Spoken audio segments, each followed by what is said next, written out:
ध्यानाभ्यास के लिए कृपया अपने नेत्रों को बंद कर लीजिए।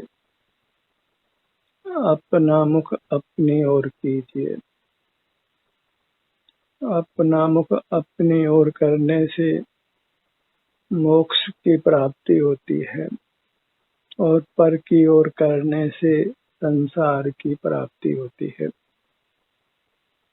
संसार में नाना दुख हैं और मोक्ष में किंचित भी दुख नहीं है।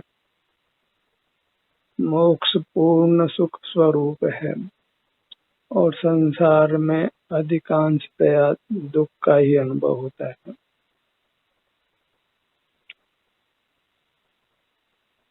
मोक्ष पाने के लिए पर पदार्थों से दृष्टि हटाकर अपनी ओर करना है, क्योंकि अपना सुख अपने में है, पर पदार्थों में नहीं है।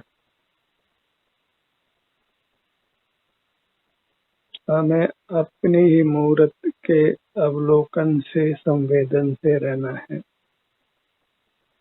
इसी में शालीनता है, शील है, सुख की प्राप्ति है। अपनी मूर्त में कुछ भी कमी नहीं है।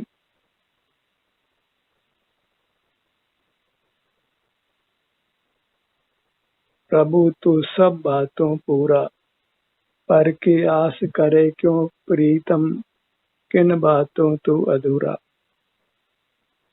तुम स्वयं सुख स्वरूप हो, परमात्मा स्वरूप हो, अपने को उत्तम आनंद देने वाले हो, अपने में परिपूर्ण हो, किसी बाह्य पदार्थ की आवश्यकता नहीं है। बहिर्मुख होने से ही नाना आवश्यकताएं उत्पन्न होती है। अभी हम अंतर्दृष्टि करते हैं तो अपनी संपूर्ण काया का एक साथ संवेदन नहीं होता। इसीलिए हम अभी सर्वज्ञ या सर्वदर्शी नहीं हैं। अंतर्दृष्टि का अभ्यास करने से जब सकल कर्मों का क्षय हो जाता है तो संपूर्ण मूर्त का अनुभव होता है। वही परमात्मा दशा है। परमात्मा सर्वज्ञ सर्वदर्शी होते हैं। इसका तात्पर्य इतना ही है कि उनको अपनी संपूर्ण मूर्त एक साथ अनुभव में आती है। इसमें जो बाधक कारण कर्म समाप्त हो गया है, इस सर्वांग सुख रूप से परिणमित होता है। हर भाग में सुख का ही अनुभव है। पूरी मूर्त युगपत सुख रूप अनुभव में परमात्मा को आती है। वह सुख अपूर्व है, अनुपम है, उसके लोक में कोई सानी नहीं है। उस सुख को पाने के लिए ही हमें अपने से जुड़कर रहना है।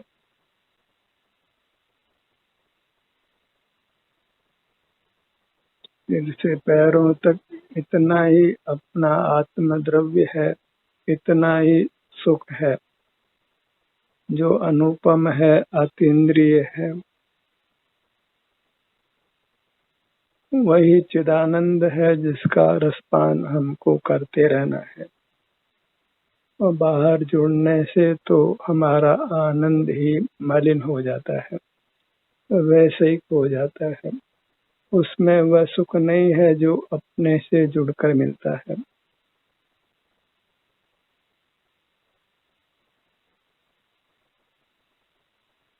अपने को परमात्मा स्वरूप स्वीकार करिए, तभी आप अपने सन्मुख रह सकते हैं।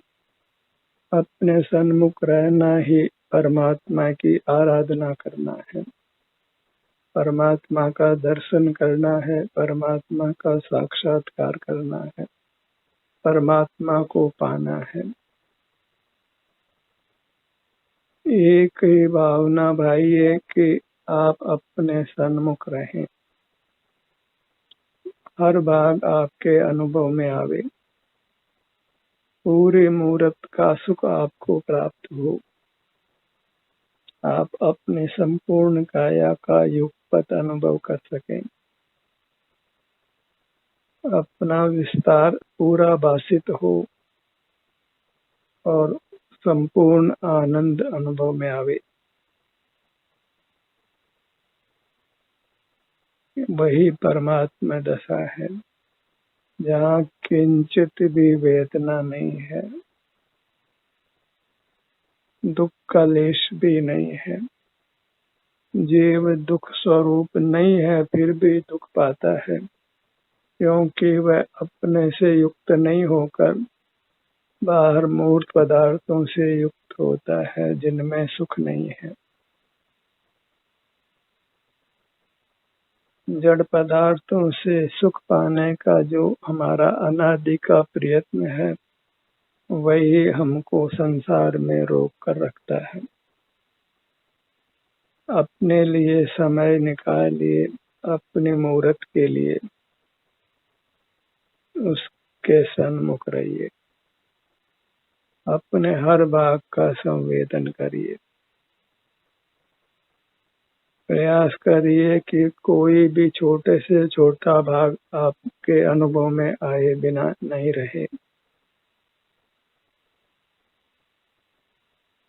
सर्वांग में अंतर यात्रा करना है, किसी भाग को छोड़ना नहीं है। छोटे से छोटा भाग भी अनुभव में आए बिना नहीं रहे, और समय का छोटा से छोटा पल भी हम अनुभव के बिना नहीं रहे। इतनी ही सजगता चाहिए, सतर्कता चाहिए, सावधानी चाहिए, क्योंकि विषयों में सुख नहीं है, सुख बाहर की दुनिया में नहीं है। जितना ब्रह्मांड है उतनी ही बड़ी हमारी काया है, बस संकोच कर ही प्राप्त मूर्त शरीर के बराबर है। अपना दर्शन किया, अनुभव किया तो समझ लीजिए कि हमने सारी दुनिया को पा लिया।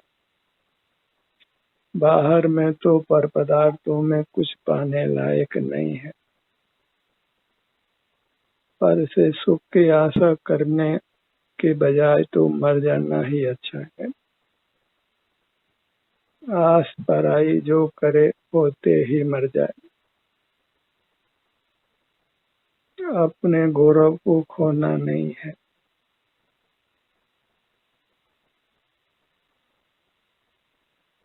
अपने को सदा ही परमात्मा रूप देखो और उसके सुख का भोग करो, और उसके सुख का भोग इंद्रियों से नहीं होता है, क्योंकि अपने मूर्त इंद्रियों का विषय नहीं है।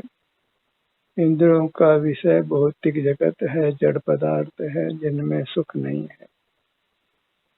सुख अपना है, और जड़ पदार्थों को विषय करते हुए ऐसा लगता है कि सुख जड़ पदार्थों से आ रहा है।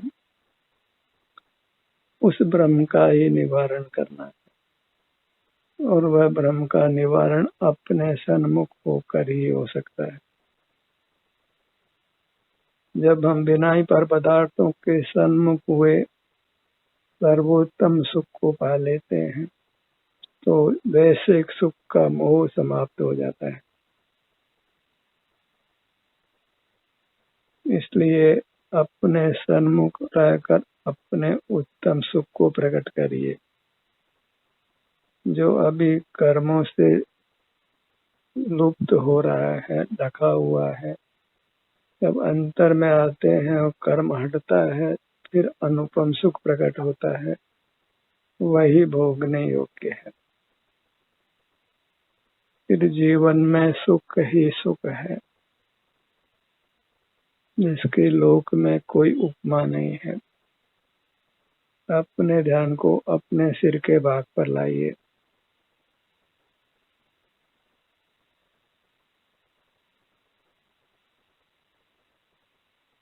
अभी हम अपने मुहूर्त को पूरा एक साथ अनुभव में नहीं ले पाते हैं, पूरा सुख भी नहीं भोग पाते हैं। इसी अपेक्षा हम असर्वदर्शी हैं, असर्वज्ञ हैं। पर अंतर्मुख रहते रहते कर्म का संबंध सर्वथा मिट जाने पर हम अपनी पूरी मूर्त को अनुभव में ले पाते हैं। तभी हम सर्वज्ञ या सर्वदर्शी कहलाते हैं।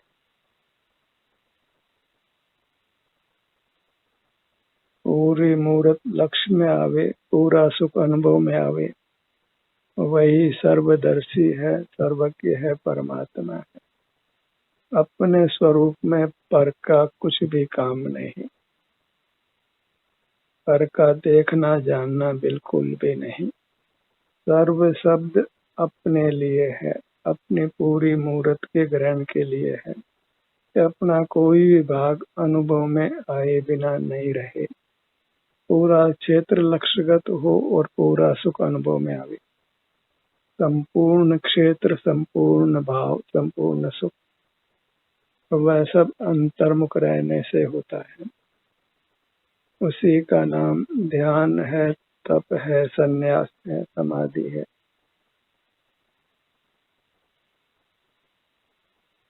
उसी का अभ्यास कर हमको अपना मनुष्य जन्म सफल कर लेना है। पूर्व में जितने भी महापुरुष हुए हैं वे सब अपने आत्मनिधि को भोग कर ही हुए हैं। सबने अपने स्वरूप को साधा है, अंतर्लीन हुए हैं, अपने चिदानंद को भोगा है। इसीलिए वे हमारे आदर्श होते हैं। विषयों का परित्याग कर उन्होंने अपनी ही आराधना की है, अपनी ही साधना की है। उसी से वे लोक में उत्तम हुए हैं। अपने ध्यान को अपने ललाट भाग पर लाइए।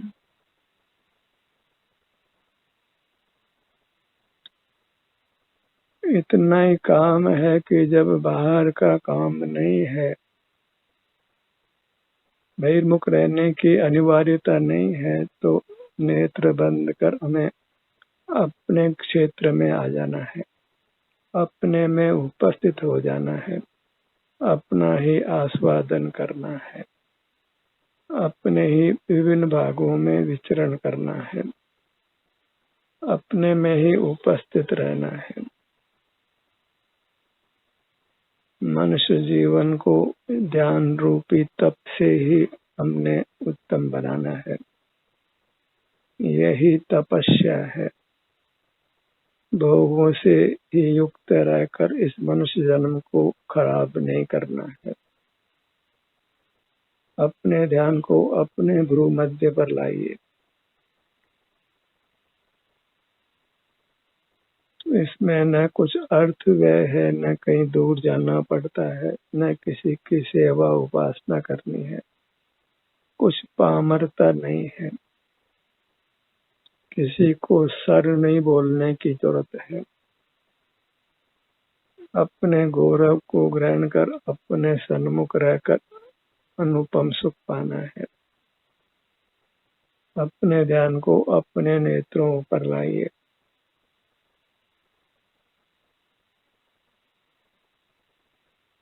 जो अपनी आराधना करता है तो सारा जगत उसके आगे झुकता है, और जो अपने विराधना करता है वह लोक निंद्य होता है। रावण ने अपनी विराधना की, वह लोक निंद्य हुआ, और राम ने अपनी आराधना की, वे लोक पूज्य हुए। अपने ध्यान को अपने दोनों कानों के भाग पर लाइए। पर की वांछा नहीं कर अपनी मूर्त की ही वांछा करना है, तो किंचित भी दुख नहीं है। दोनों कानों का भाग, मुखमंडल के भाग में इतनी अपनी चौड़ाई है, बाएं कान से दाएं कान तक।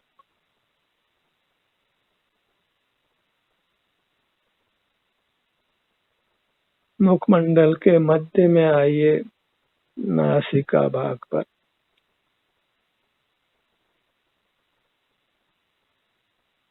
इसी को नासाग्र दृष्टि कहते हैं। कोई अपने आत्म ध्यान में स्थित हो तो सामने वाले को ऐसा लगता है कि नासाग्र दृष्टि है, पर वास्तव में ध्यानाभ्यास में हम नेत्रों को बंद रखते हैं, क्योंकि ध्यानाभ्यास में आंखों का कुछ काम नहीं है। अपने स्वास्थ्य को, शारीरिक सुख दुख को अनुभव में लेने के लिए नेत्रों को खुला रखने की आवश्यकता नहीं होती है। नेत्रों का विषय पर पदार्थ है, मूर्त पदार्थ है, और हम अमूर्त हैं, इंद्रिय गोचर नहीं है, सुख स्वभावी है।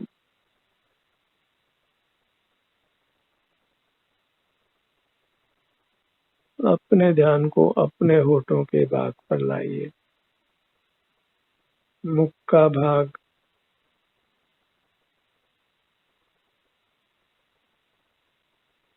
मुख का आश्रय कर ही ठुड्डी से सिर तक यह मुखमंडल कहलाता है।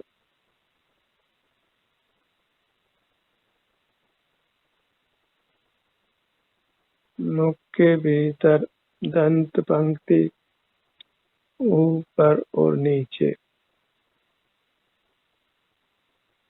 त्वरा से आपको अपने हर भाग पर आकर वहाँ के स्वास्थ्य की स्थिति को भोगना है।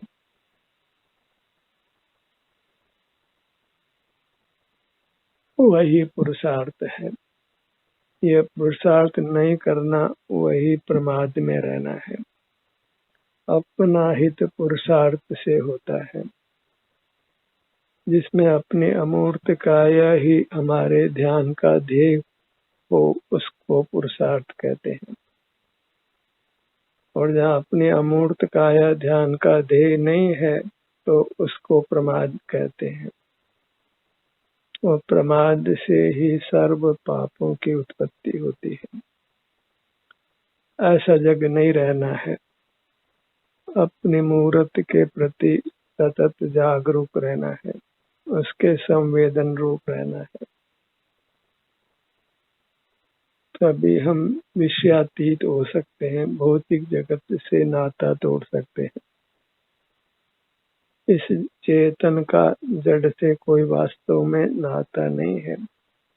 अनादि से ही हम बहिर्मुख होकर उनसे नाता जोड़ते हैं, तो अपराध हमारा ही है।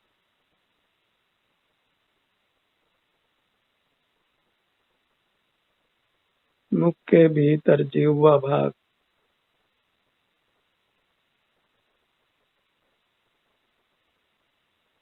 अंतर यात्रा करना ही आत्मानंद को भोगना है, विषयानंद को छोड़ना है। इसलिए इसी को शील संज्ञा है, साहित्य संज्ञा है, धर्म संज्ञा है। इसी से हम मोक्ष के विकारी परिणामों से दूर वर्तते हैं। अत्यंत पवित्र परिणाम उत्पन्न होते हैं।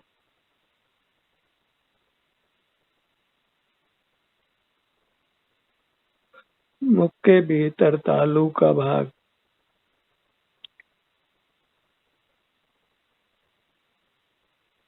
अपने मुहूर्त को ही पाना है ऐसा लक्ष्य बनाना योग्य है। अपने मुहूर्त से ही हम जुड़ कर रहे हैं, क्योंकि अपनी मुहूर्त ही अपनी है। इसके अलावा कोई वस्तु अपनी नहीं है,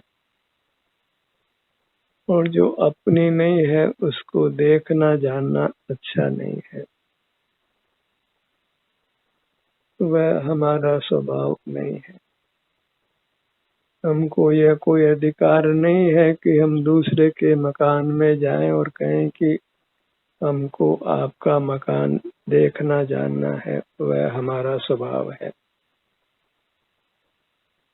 मूर्त की गुप्ती को हम भंग करते हैं, उसी के अपराध में संसार में रुल रहे हैं। मूर्त को देखने जानने से ही हमारी संसार यात्रा होती है, और मूर्त को देखते जानते नहीं है, अपनी अमूर्त काया के सुख को ही भोगते हैं, तो संसार यात्रा समाप्त हो जाती है।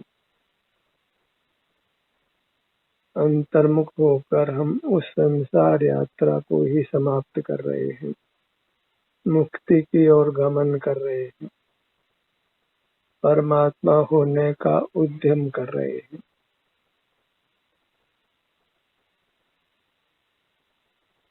ध्यानाभ्यास परमात्मा बनने का ही प्रयास है,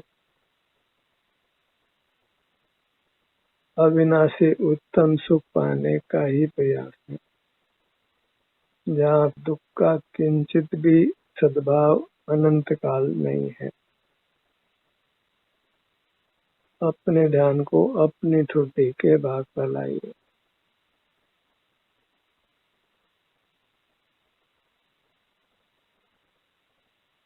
सुनने तक तो कुछ भी सुख नहीं है, कुछ भी मोक्ष मार्ग नहीं है। अपना मुख अपनी ओर रखने से ही मोक्ष मार्ग होता है, सुख का मार्ग होता है। पूरा मुखमंडल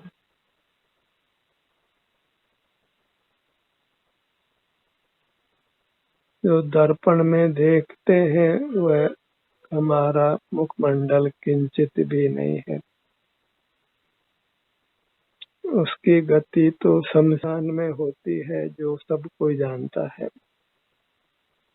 फिर भी हम इस मूर्त काया का राग करते हैं तो योग्य नहीं है, पर इसी में मिली हुई अमूर्त काया की हमें पूर्ण रुचि करना है, उसके प्रति रोचक भाव रखना है। एक पवित्र तत्व और एक अपवित्र तत्व दोनों एक स्थान में रहे हैं। अंतर्दृष्टि से हम पवित्रता का ग्रहण करते हैं, और बहिर्दृष्टि से तो जड़ता ही ज्ञात होती है, जिसमें कुछ भी हमारा हित नहीं है।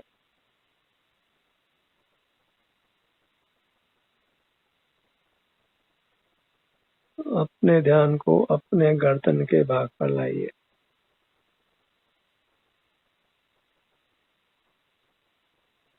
शील की उच्च कोटि को पाना है तो बस अंतर यात्रा करिए, अपना ही संवेदन करिए, अपने ही संपूर्ण काया को अनुभव में लेने का प्रयत्न करिए।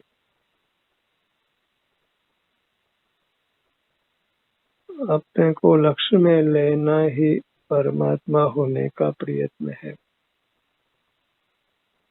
जो सदा ही करने योग्य है।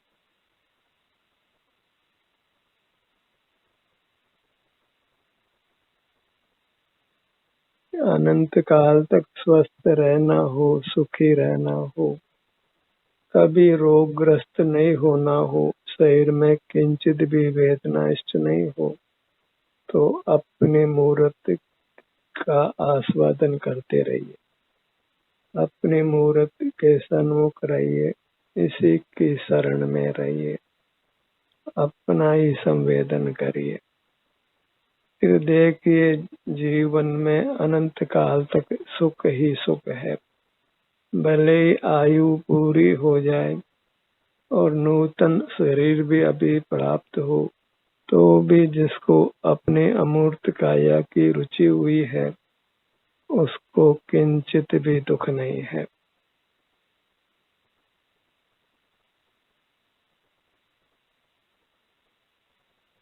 हमें बस अपने मूर्त का लक्ष्य बना रहे, फिर आप कहीं भी रहें, किसी भी मूर्त शरीर में रहें, आपको आनंद ही होने वाला है, सुख ही अनुभव में आने वाला है।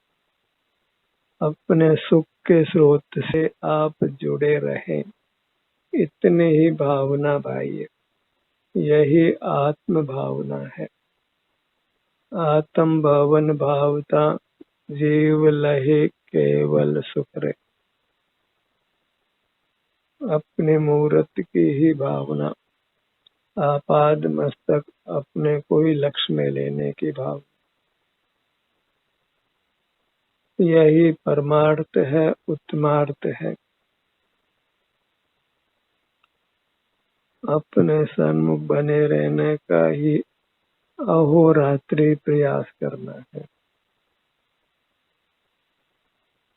इसी प्रयास से हमको परमात्मा होना है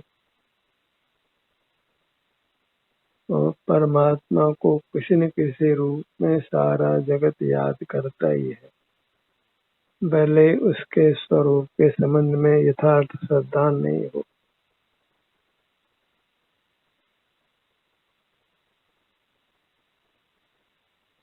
सीने का भाग,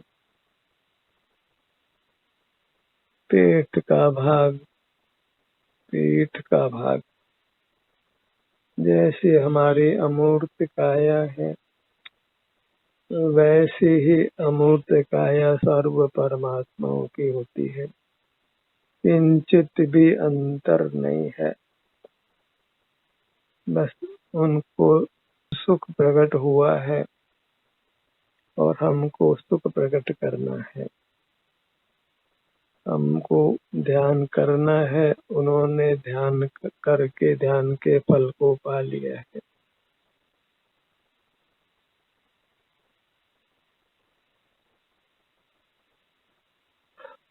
अपने ध्यान को अपने दाहिने भुजा पर लाइए।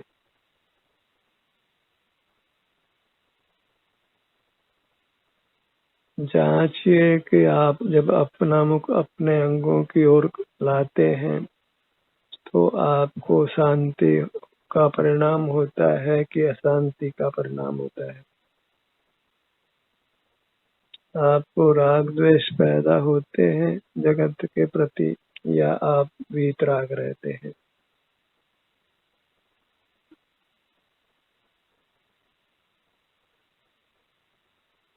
बाईं भुजा, दोनों भुजाएं एक साथ, दोनों हथेलियां, 10 अंगुलियां,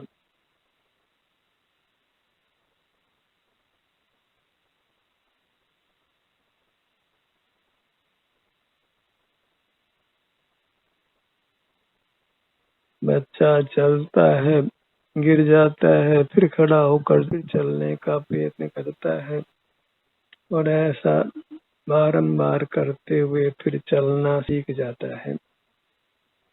ऐसे ही हम अंतर्मुख होते हैं, बहिर्मुख होकर गिर पड़ते हैं और फिर अंतर्मुख होकर अपने में ही चल पड़ते हैं। तो ऐसा करते करते फिर हम गिरते नहीं हैं, बहिर्मुख नहीं होते हैं, अंतर्मुख ही बने रहते हैं और परमात्मा हो जाते हैं। ऐसे ही अभी गिरते पड़ते हमें अंतर में बारंबार आते रहना है और इस प्रयास में गिरना बंद होगा, बहिर्मुखता समाप्त होगी और हम पूर्ण परमात्मा होंगे, पूर्ण आनंद को अनंत काल तक भोगेंगे। ध्यान का ये सत्र यही समाप्त होता है।